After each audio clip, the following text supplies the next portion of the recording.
It's a very short story, actually. I mean, I have no background in labs or technology as far as that's concerned. I just took a year off and decided that I was going to take the year to find my next thing.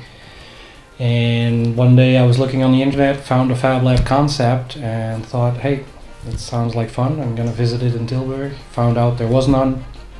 And I pretty much threw out an email, I think, or a question on the internet. Like, there are people out there that are interested in maybe setting something up or talking about it at least. I'd like to get in touch. And within a time span of about 2 weeks, I met a few people, one of which was Vera. So then we started looking into possibilities and opportunities. Talked to a lot of people, quickly found out that everything took a lot of time. We talked to local governments. We looked into subsidy projects, and it was all taking too much time, too many opinions. So we decided pretty quickly that we were gonna go the commercial route. So we talked to a realtor, got a place that was just for rent commercially. And we moved in, I think, 5-6 weeks later? Yeah.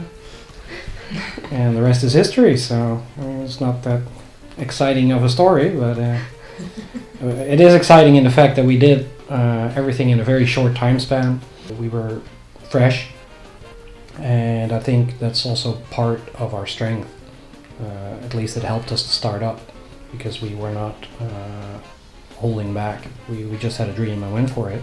We've also been speaking to some other FabLabs, because along the way we did think, is this a good opportunity for us? Should we invest our time in getting some extra funding? But it comes with a price, as we've noticed, because you do get, well, you have to, how do you say it?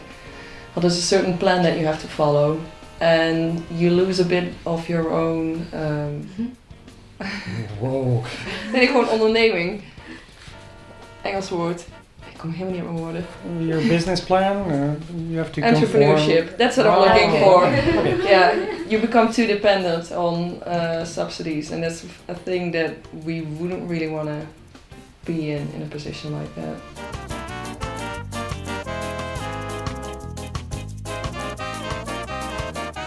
Well, it happened.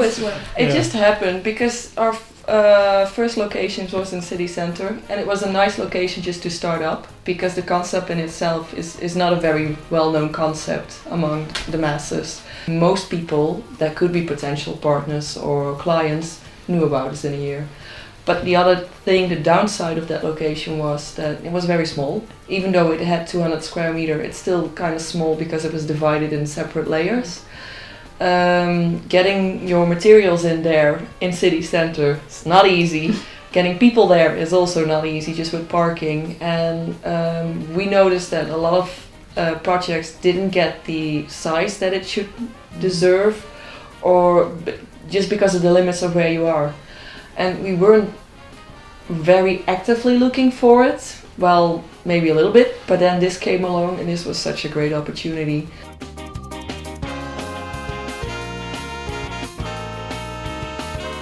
Just to get one thing straight, though, there has never been a business plan of sorts. We kind of went where the wind blew us, so Yeah. And that's also part of our strength, that we can switch very quickly, and our customers and the people that use the lab were actually steering us. We're here today because of our customers. Yeah. And I think that in the end works better than setting up a plan and following the path, because then you lose sight of what's really going on around you. Now we're getting to a point, though, where we're feeling that we have to get more professional and more business-like, because I mean, playing is nice, but as we're expanding, stakes are higher. I mean, more people get involved, there's more money involved, and you know, we have to grow up. I mean, if we decide to keep expanding and keep doing this, because you get to a certain point where you just can't play around anymore.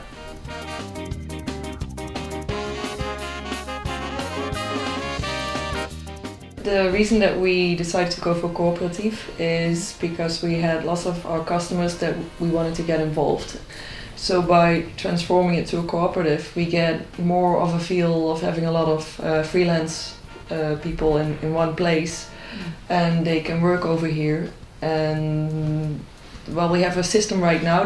We have a couple of lab managers, and they come here, for instance, once a week, and they get the opportunity to either convert their working hours into money, which is a very low amount, or invest those hours into getting more stemrecht.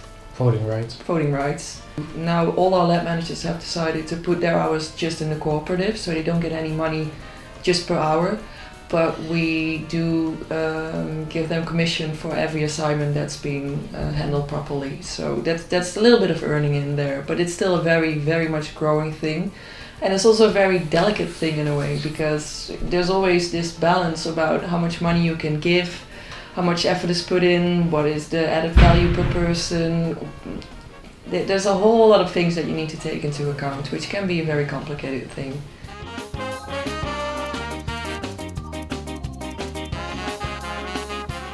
We have business meetings every 2 weeks, and we sometimes joke around that this isn't a business. I mean, it is, because there's money involved, and we get real bills in at the end of the month, and we really need to pay them, just like everybody else. So yeah, there's a lot of similarities in starting a lab and starting a business. You still have to balance your books, and you gotta worry about where your money is coming from. You gotta deal with people. I mean, that's a big part. Maybe that's even harder in a lab than it is in a real company. I mean, you can fire people and they're gone, and in a lab, it's especially in the beginning.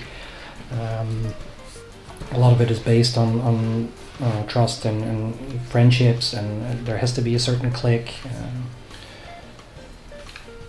But I think if you want to do it big and you want to do it right, then you gotta eventually approach it as a business. Yeah.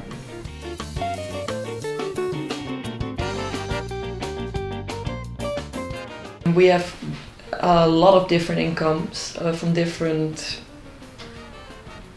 streams of income. Yeah. So it's the machines, but it's also doing presentations on location, selling machines, just getting whole projects in.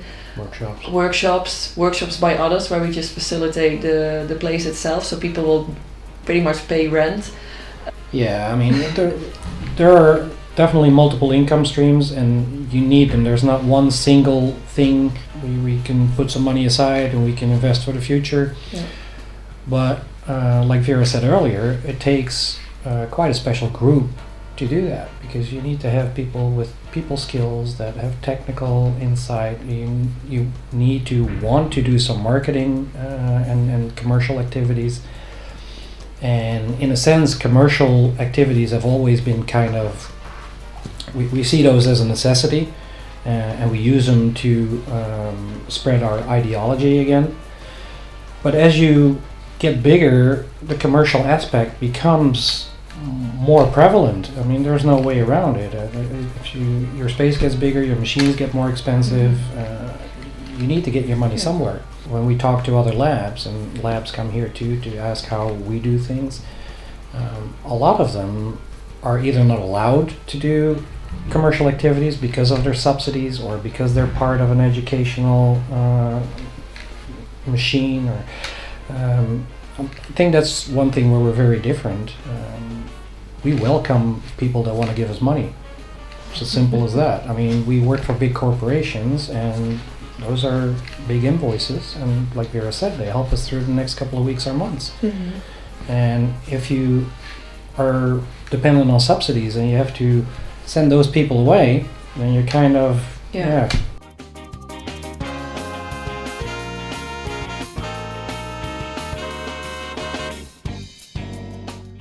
That's always amazed me, that there are people out there that think commerce is a dirty word. It's the vehicle that provides for you running a lab.